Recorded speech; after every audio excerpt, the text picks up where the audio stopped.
Welcome to the First Baptist Church in West Hartford, Connecticut. I am Reverend Stacy Emerson, the senior pastor here, and I welcome you to our second hour series, American Baptists, Yesterday, Today, and Tomorrow. Baptists have a rich historical heritage, and over our time together, we will explore our beginnings in Europe and early America, honoring our ancestors in faith yesterday, as well as welcome guest speakers from across our denomination and its partners to reflect on the ongoing, vital, and vibrant mission and ministry of American Baptists today and into tomorrow. American Baptists celebrate a great diversity among us that challenges us and grows us as we respond to God's call to be Christ's hands and feet in the world. And over these months, we will endeavor to learn, to value our heritage and our current partnerships, and to grow in faith and service to Christ. So welcome to our second hour series. We're so glad you've joined us. Good job, me. So welcome, my friends. A few caveats as we begin this series. The first is for you to realize that I am not an academic. I'm not a church historian. I'm just me who wants to share with you. So my remarks are really, I tried to simplify them as much for you to help lay people grasp in broad strokes church history, not from the particulars which are vastly complex about all of this. And so my interpretations are mine. I don't want to offend any true historians or history itself. So those are my caveats that I'm going to do the best I can to share this story with you in the ways that I can. Before I begin, I would just like to try to gauge with those of you who are here now, how many of you have been Baptist your whole life? And has it been American Baptist or other flavors? American Baptist. Okay.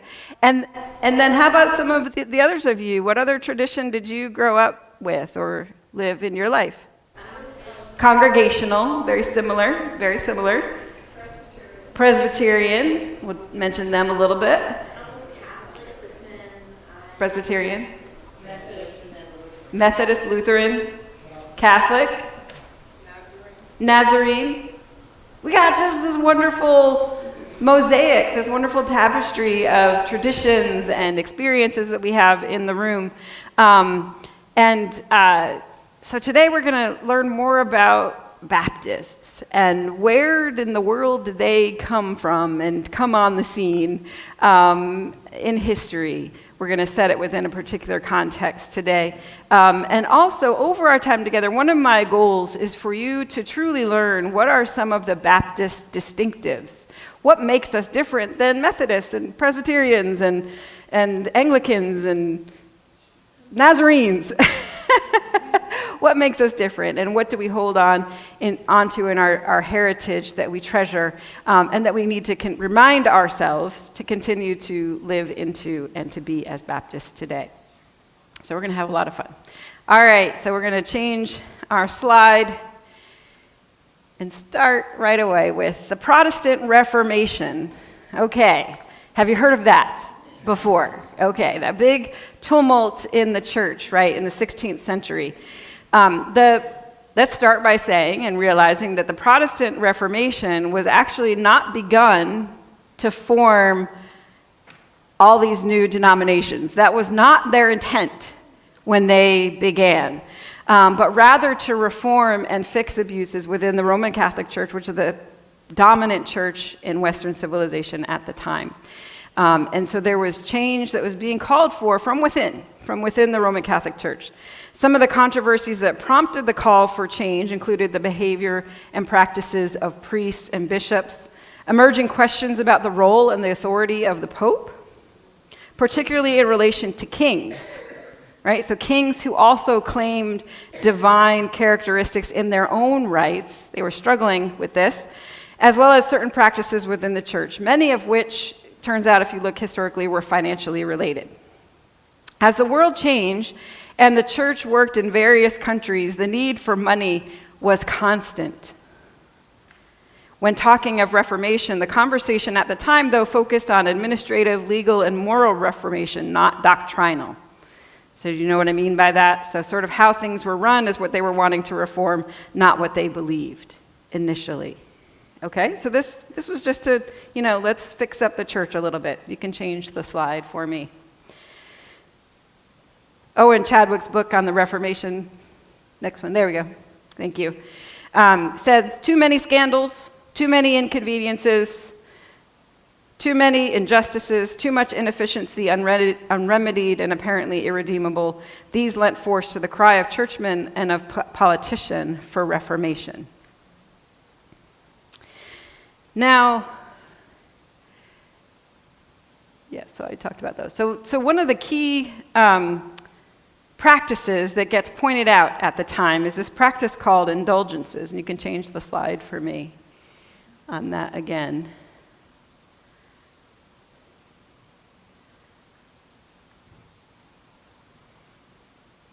So indulgences were being sold in the Roman Catholic Church. In Germany, Archbishop Albert of Mainz took upon the task of the sale of the indulgence to assist in the financial support of the building of St. Peter's Cathedral in Rome.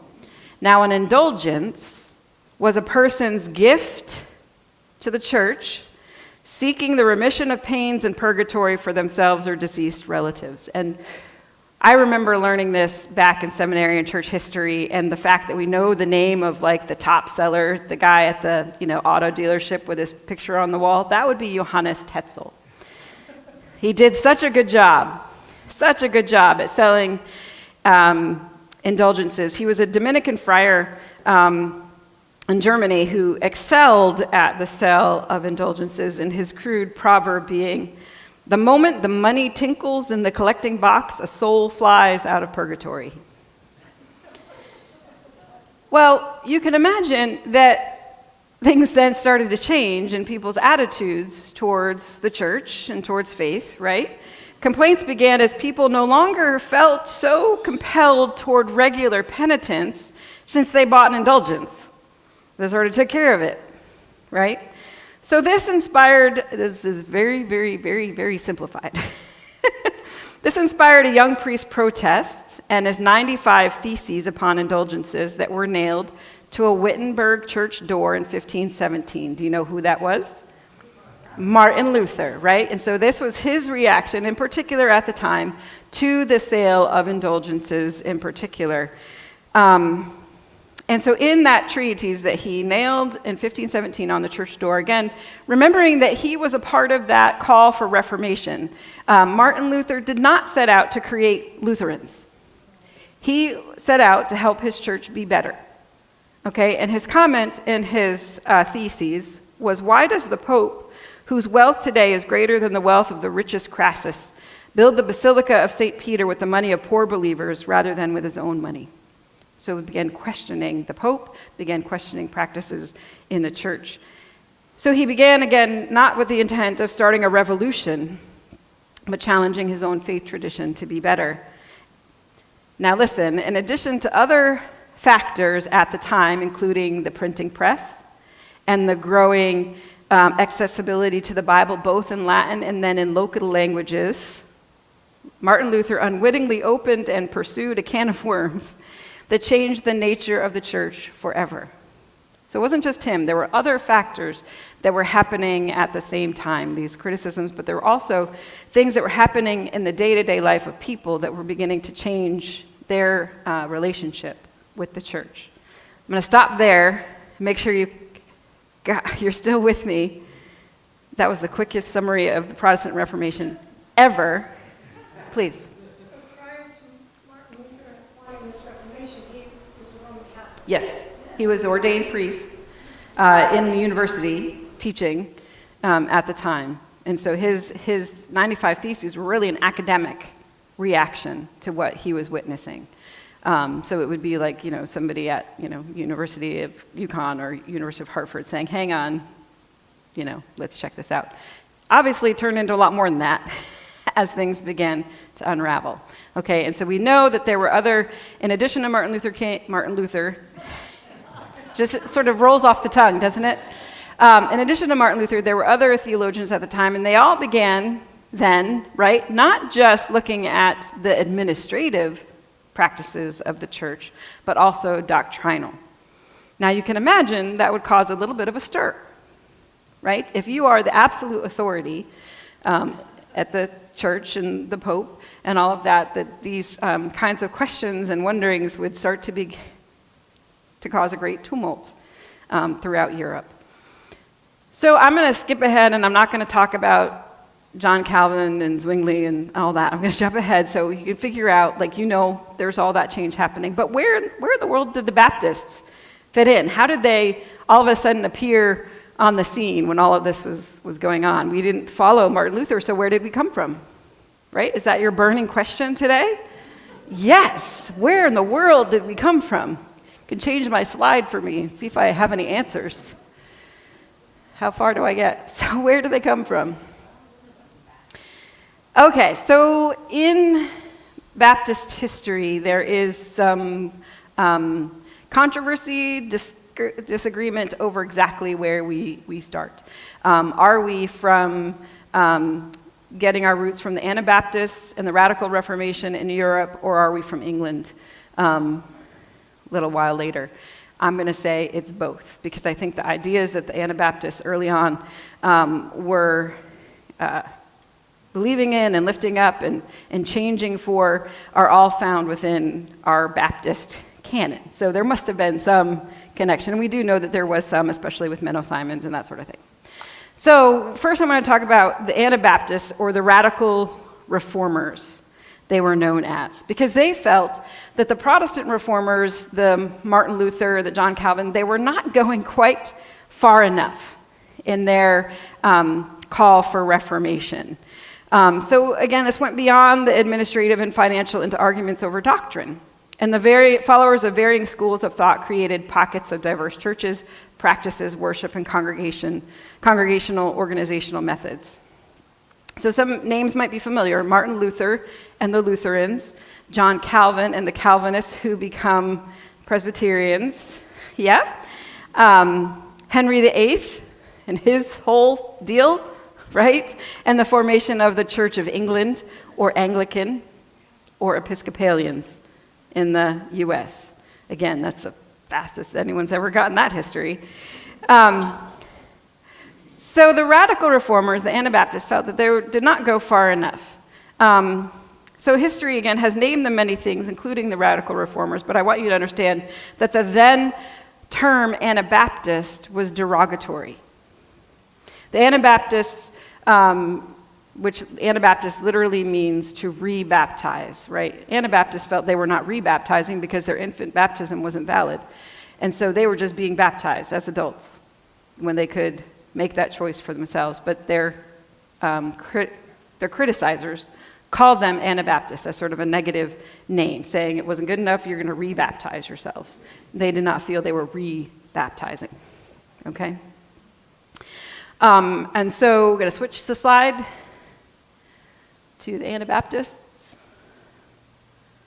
Thank you. So that, just a note on the picture there, that is a picture of the suffering that Anabaptists underwent. They were persecuted quite severely by both the Roman Catholic Church and their other Protestants in the area. The Anabaptists have something called the Martyr's Mirror, which is the stories of these martyrs and what happened to them. And so that's often how you'll see them depicted in history. So the first thing that they felt needed to be re-looked at was the idea of baptism. Anabaptists contended that baptism should follow the commitment one makes to follow Jesus, and they rejected infant baptism because an infant can't make that choice. They also, very much everything that you'll be hearing about Baptists, they were re-looking at the New Testament and trying to create a New Testament-like church. They felt that the church at large had taken great liberties with some of its practices and traditions and things like that. And so they were trying to get back to that true New Testament church, and noticed that Jesus was baptized as an adult, right? Not as a baby. So that sort of thing gets into their thinking.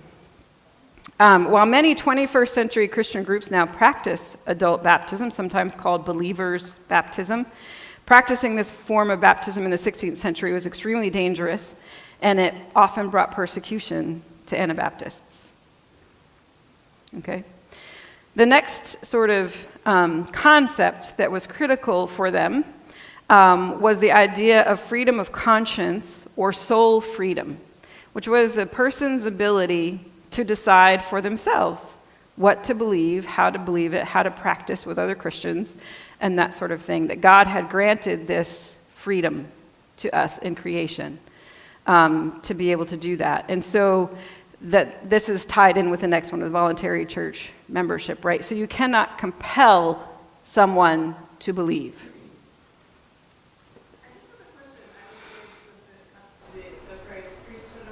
Yep. Yep. No, different.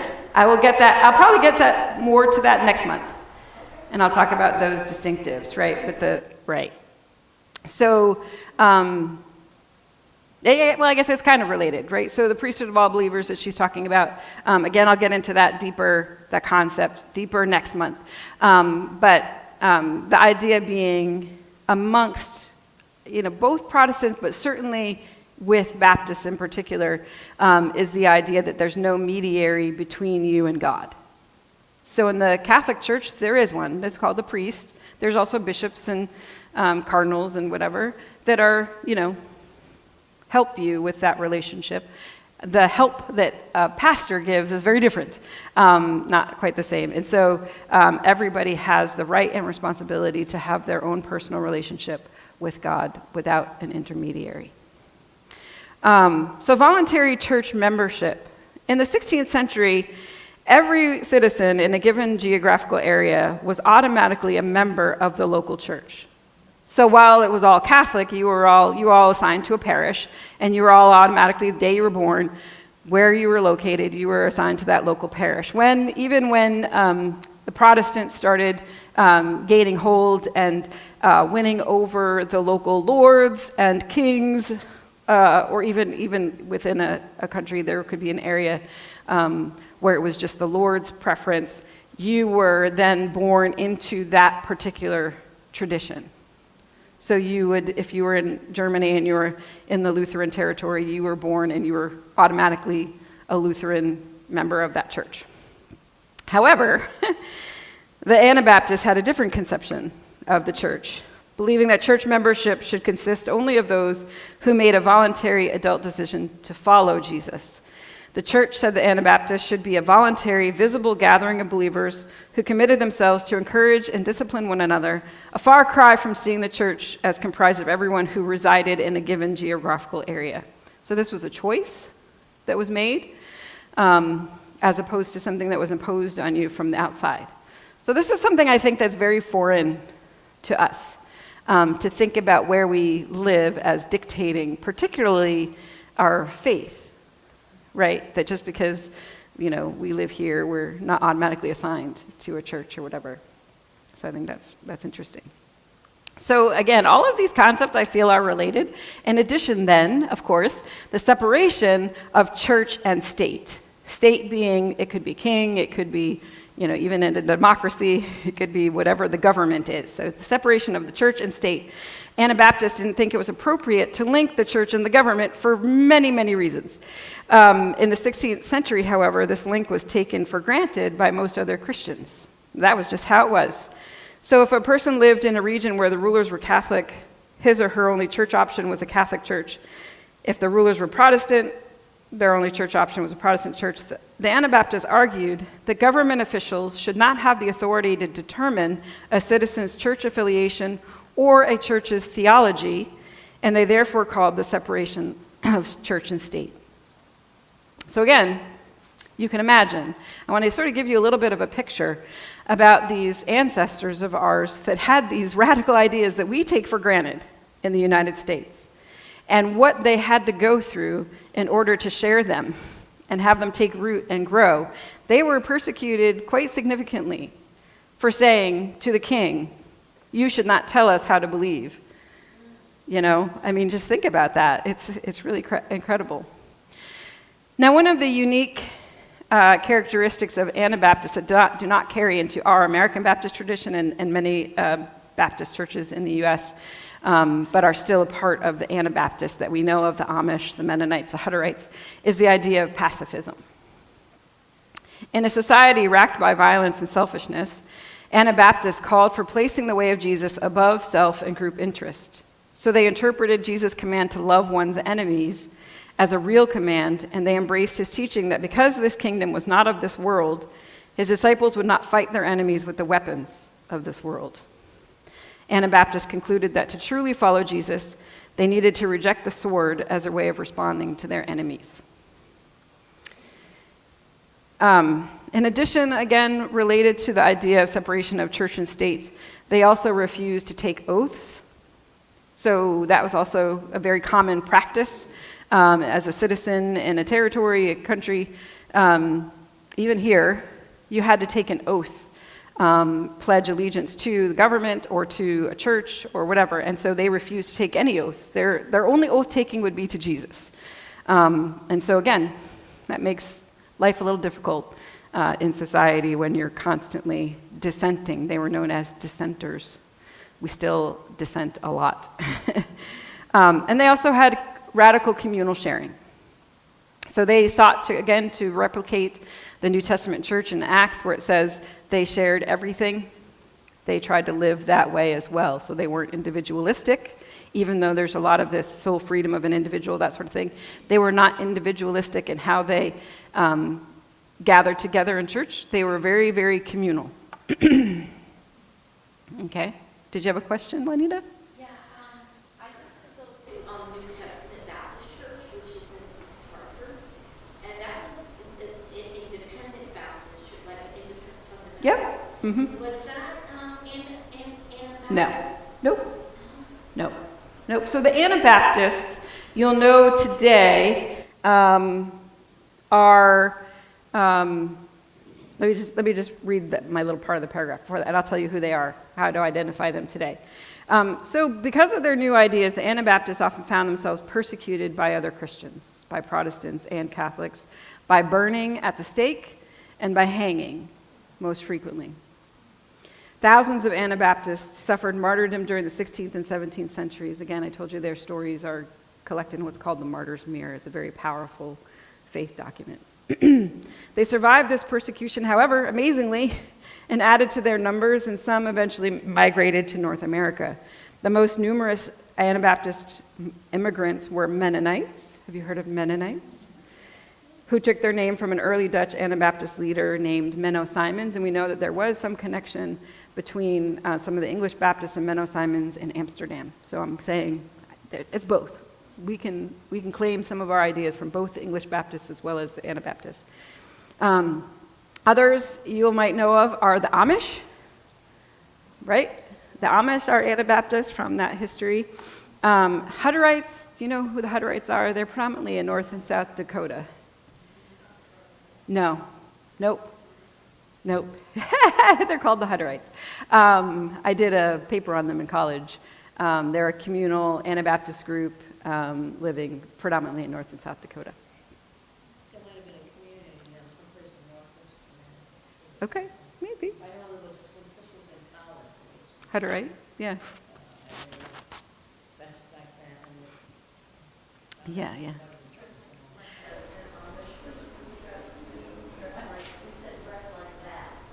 Very plain dress. Yeah. And they made toys and things as well. I think that's where the Ruderhoff was. Could be. Yeah. Yeah.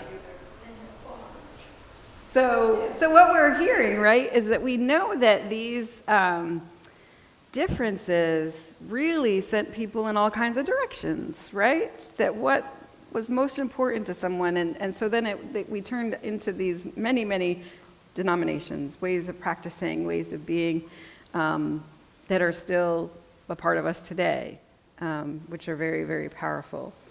So historians vary in their view of the connection and influence of the Anabaptist radical reformers to the modern understanding of Baptist, though again, it seems likely there was sharing of some ideas and of the necessity for a person's soul freedom in making the choice for baptism that gets shared among us.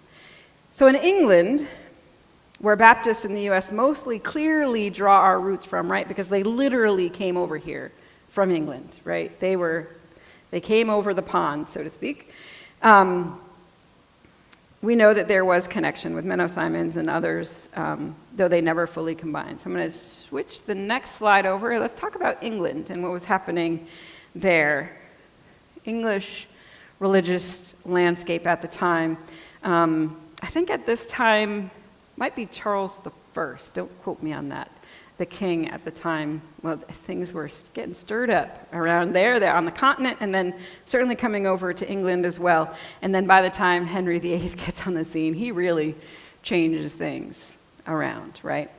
However, you'll note, Henry VIII does not separate church and state, does he? He just switches out the Catholic Church for the English Church, right? But the ideas are still propagating. They're still getting spread and that sort of thing. And so the identification of the originating events and the founders of the Baptist tradition is less clear than other Protestant forms of Christianity. And so there's all these streams. So we got to think about what was happening within the Church of England at the time. So now we're jumping, so if Martin Luther hung his 95 Theses in 1517. Now we're jumping almost not quite a century later into the early 1600s, whereas these ideas were continuing to percolate and change. There was much going on in the Church of England now at the time that had been established, right? Almost another Reformation being called for within the Church of England itself, right? So then we start to come up with new characters on the scene like separatists, okay? And I'm going to tell you about that in a minute. But first I want to talk to you about the free church movement. So that's just a list. We're going to go through those things as we move on, so we can switch the slide next to the free church movement. So even here in the U.S. today, you'll hear about, oh, that's a free church. And when you hear that phrase, this is what we're talking about, the free church movement. The free church movement is seeking to restore the purity of the church by freeing it from the dominance of secular influences in the social order. Okay? So separating out the church. The word separate is going to come up a lot. So Anabaptists and separatists, they're two different groups, but they share common ideas. They're both seeking to restore the purity of the church. The church's nature should not be dictated by outside influences, but by the inner leading of God within the community of faith.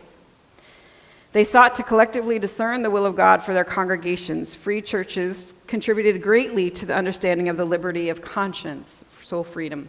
Their position held that a church is truly free when it can assemble individuals who have the right to exercise their personal beliefs. A church must be free as a community of biblical faith to be governed by the Spirit of God, not by political or cultural influences. Okay? So free church is free from outside influences. Okay, so in England at the time, separatists, also known as dissenters, were Christians who chose to withdraw from and create alternative ecclesiastical structures to the state-authorized church, the Church of England.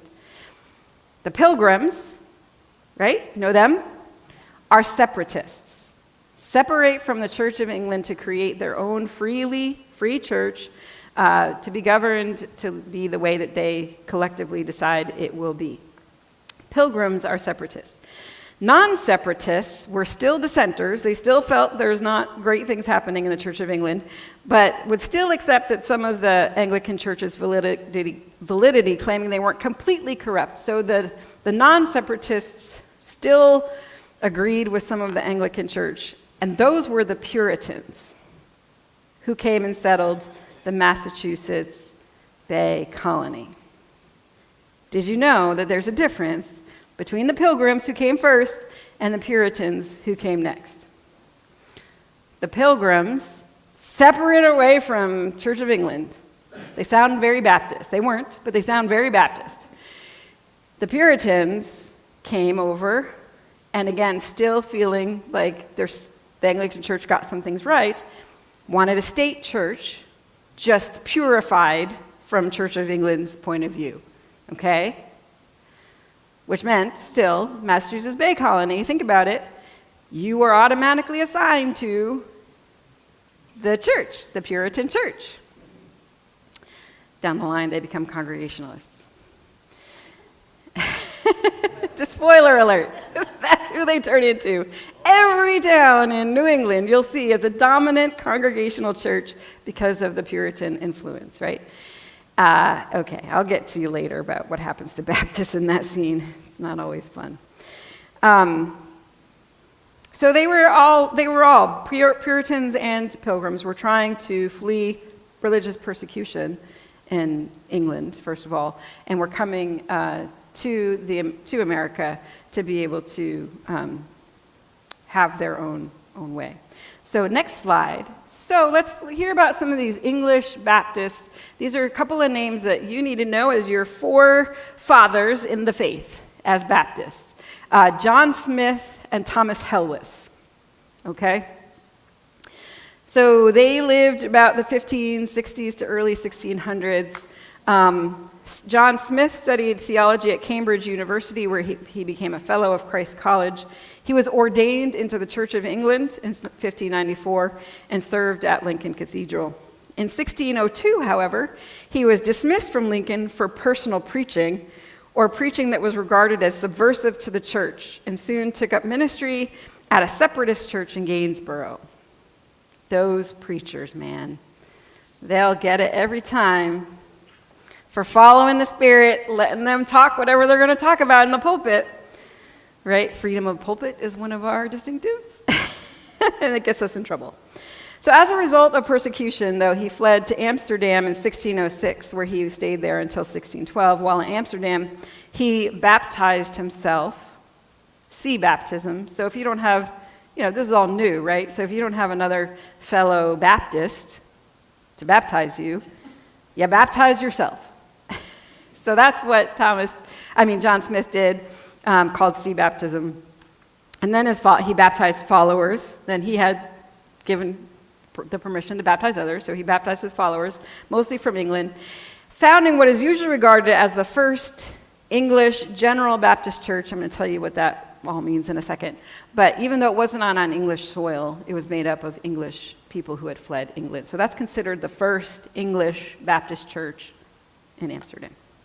His colleague and friend, Thomas Helwys, from 1570 to 1615, same time, was a gentleman farmer and lawyer. So I love this sort of partnership between the farmer and the academic, who was a friend and joined John Smith in fleeing to Amsterdam in 1606. After leaving England, the government arrested his wife and claimed all of his real estate and other financial holdings. Helwys was among those whom Smith baptized and who then became members of the church that Smith led. Unlike Smith, Helwys had serious reservations about the theology, particularly the view of Christ held by the Waterlander Mennonites, so there was some connection between some of those Anabaptist groups, and they were all questioning each other and challenging each other and that sort of thing. So Helwys eventually led a small group back to England, where in 1612 they established the first Baptist church in England on England's soil at Spitalfields outside the Wall of London. So that's a big sentence I'm telling you right there. Okay, so first of all, it wasn't in London. It had to be outside the Wall of London, where hopefully they would not be persecuted quite as badly, right? So Spitalfields, you know that now, First Baptist Church in England, Spitalfields. Okay, next slide. So what then? So we've got these Baptists who are starting to form gatherings of people and forming these churches. Very early on, there are two distinct sub-traditions that are emerging in Baptist tradition early on that are still represented today. These reflected two different theological understandings of the saving work of Jesus Christ and its application to the lives of people. The first are called particular Baptists. Isn't that a great name? I'm a particular Baptist. So some Baptists held a Calvinist understanding of the work of Christ in salvation. This perspective included the beliefs that God elects or chooses some people for salvation, and that correspondingly Christ died to provide salvation for these people only, not for all human beings. Calvinist thinking, Presbyterian thinking, predestination, particular Baptists. With other Christian traditions, Baptists refer to the saving work of Christ as the atonement, indicating that this is on the basis of the work of Christ that human beings can be reconciled to God through the atonement. And the common term for this Calvinistic understanding of the atonement is particular atonement. I already just described that. Consequently, Baptists who hold to this understanding are often referred to as particular Baptists. They have also been known in the U.S. as regular Baptists. Okay? So do you want to be a regular or irregular Baptist? The other point of view are the general Baptists, or here in the U.S. can be also called free will Baptists. Free will Baptists. Have you heard free will? Sometimes you'll hear that phrase. John Smith and Thomas Helwys are representatives of the general Baptist tradition. This name is reflective of the fact that Smith, Helwys, and the members of their congregation believed in a general view of the atonement of Jesus Christ. They believed that Jesus Christ died for all people, therefore the label general. Only those who trust in Christ for salvation are in fact saved, but his death nonetheless was made for all people. This view is associated with Armenian theology. So, big controversy, Armenian theology, which is Jesus is for everybody. It's worth noting that the practice of baptism by complete immersion in water, as opposed to sprinkling or pouring, was actually not embraced within the Baptist tradition until the late 1630s, when it was adopted first by the particular Baptists, and not until the 1640s by the general Baptists. So that our form, where we're fully immersed under the water, was actually not the first mode of baptism for early Baptists. They were still pouring or whatever. And then the theology changed and said, nope, got to get all wet. Right? Again, very simplified point of view. You got to get everything wet. Okay. And slide. You can change the slide for me. How you guys doing? You get okay so far? All right. So the nonconformist views and practices of the Baptists were viewed as a challenge. I love that. This is a challenge, right? To the social and ecclesiastical order. Consequently, resulted in persecution by the state church alliance, whether they were Anglican, Roman Catholic, Presbyterian, etc. Thus, it's not surprising that some Baptists sought greater religious freedom by leaving England and Europe and heading for colonial America. However, the situation they found there was not entirely different. The congregational churches were the established church in New England, and the Church of England held sway in most of the rest of the colonies. In these regions, Baptists generally faced religious persecution. For example, in 1644, the Massachusetts Bay Colony banished Baptists by law. Okay, so that's been about 45 minutes. Is that all you can handle? Or do you have room in there for 15 more minutes on the First Baptist Church in America?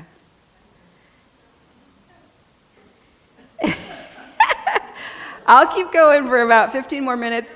You can tune me out and then watch the video for it, but I have a little more for you. Have you heard the name Roger Williams? He has a zoo. He has a college. Okay, first let me say that there was, in the 1600s, so if we look beyond, I was just telling you 1612 was the formation of the First Baptist Church outside London. 1640 to 1660, they were really growing. So you can imagine, even amidst this persecution in England, there were 54 Baptist congregations by 1644. By 1660, this had increased to 130 particular Baptists and 110 general Baptists. So just a few decades, they go from the one to over 200 churches. So this was really amazing considering the forces against them. So let me just, before we talk about Roger Williams, let me just give you that historical context that we all learned back in the third grade, right? In 1620, the Pilgrims came, right? And they settled at Plymouth, seeking the freedom to practice their religion as they were led without interference from the Church of England. They were separatists, right? unlike those who arrived later in the Massachusetts Bay Colony who were Puritans and non-separatists. I hope you learned something today that you didn't learn in third grade. Okay, so the story of the First Baptist Church of America begins with Roger Williams, one of the thousands of Puritans who departed from England in the 1630s to escape religious and political repression at the hands of the King and Church of England. Many Puritans sailed to America to establish the colony of Massachusetts Bay. So Williams, a graduate of Cambridge and an ordained minister, Church of England, here, when I say that, had been privy in 1629 to the planning of the Exodus. But he didn't come until a little bit later. He came in 1631 and immediately revealed his idea of the colony differed from the views of most others. They wanted a purified Church of England, and Roger Williams wanted to separate entirely from the Anglican Church. So his views were more along the lines of the Pilgrims that came first, not his fellow Puritans. Right? You with me so far?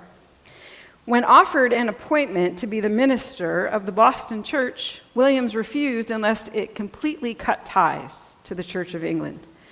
So then he went to Salem, where the local church members thought to offer him position as assistant minister.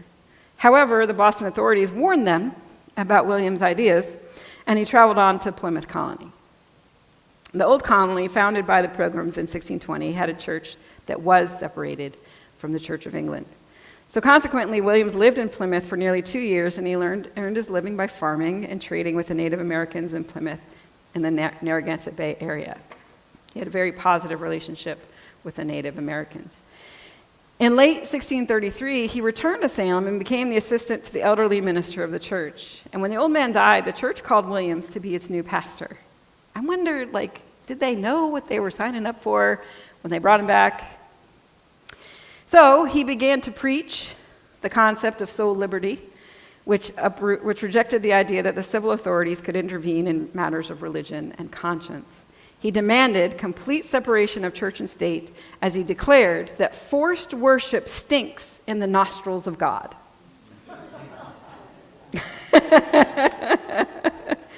Now, just seriously, I read that and I'm like, man, if I ever got in the pulpit and said that, what would my people do? I don't know. Yeah, but I don't think he stayed. He had a short term there. Charismatic. He argued that the church and state were founded on completely different principles. The church was based on the love of God, while the state was based on the sword. He wrote, "The civil sword may make a nation of hypocrites and anti-Christians, but not one Christian." In addition, Williams declared that it was a solemn public lie to say that the King of England had the right to grant land to the settlers that had not first been purchased from the native peoples. Imagine. His ideas threatened the religious, political, and economic bases of the colony. So he was kind of a wanted man. So, by 1635, the magistrates had had enough of Williams' radical ideas, and he was tried and convicted of sedition, heresy, and refusing to swear an oath of allegiance in God's name. Williams regarded it as blasphemy to use God's name in a civil proceeding. Under order of banishment to England, Williams fled in February 1636, walking through the snow, both ways, from Salem to Narragansett Bay, where he spent the rest of the winter with the Wampanoags. Learning that spring that he was still within the land grant of Plymouth and fearing extradition to Massachusetts, Williams and some companions from Salem crossed the Seekonk River into Narragansett territory. There, on land purchased from his friends Montanomy and Canonicus, the chief how do you say it? Montanomy, thank you, and Canonicus, I got that one right.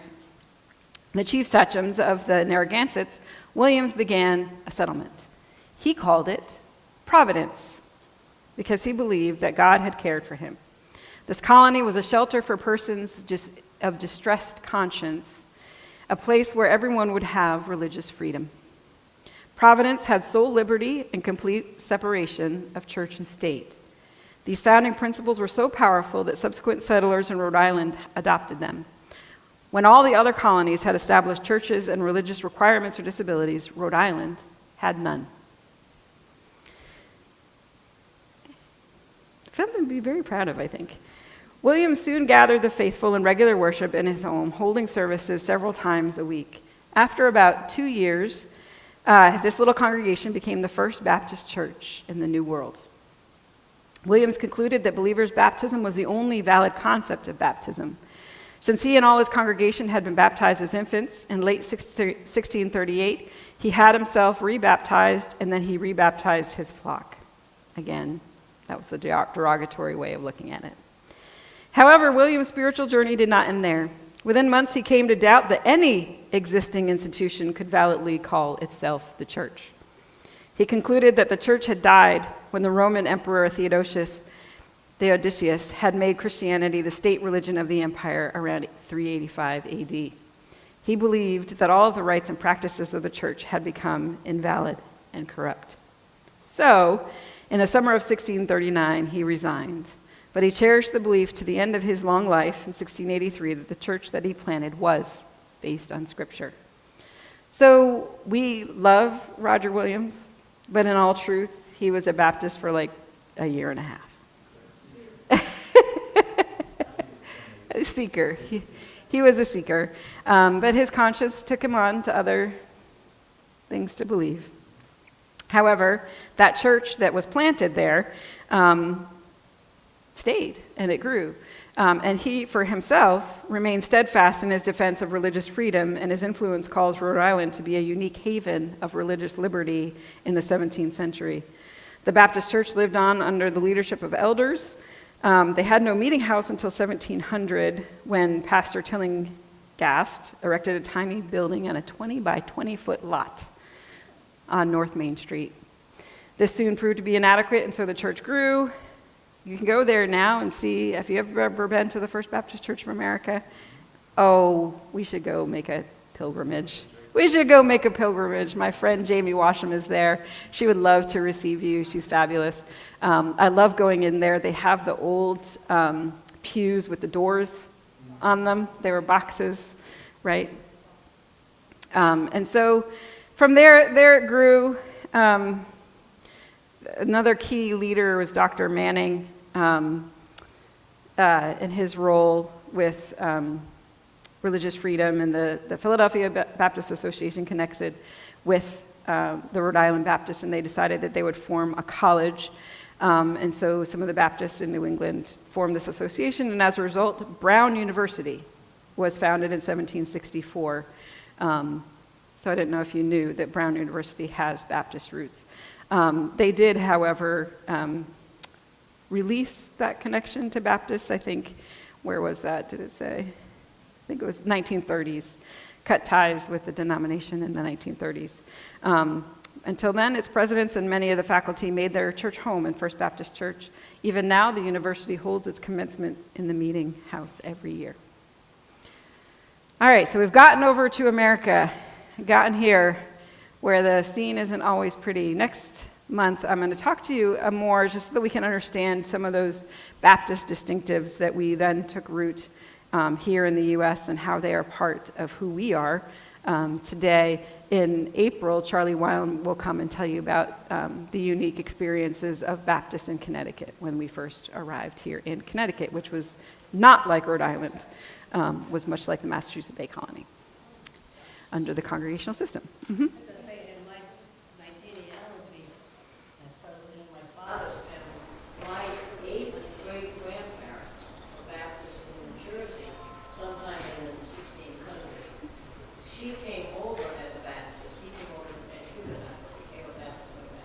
Mm-hmm. And there was a Baptist community down on the Jersey Shore with Scataway. Mm-hmm. And that was something time back.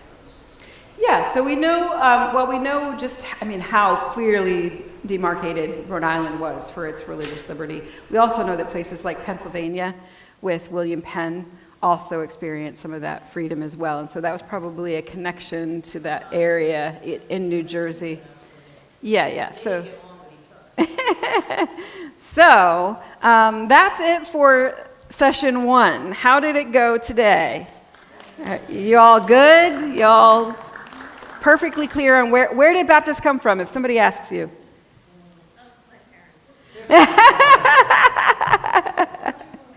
Right. England and the Radical Reformers.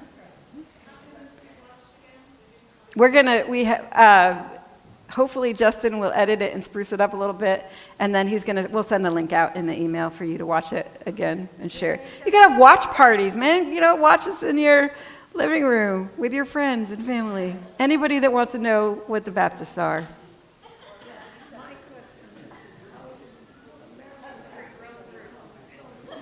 Yeah, we'll get there. I'll get there. I can only get you to 1638 at this point. We got a ways to go. Okay? Thanks, friends.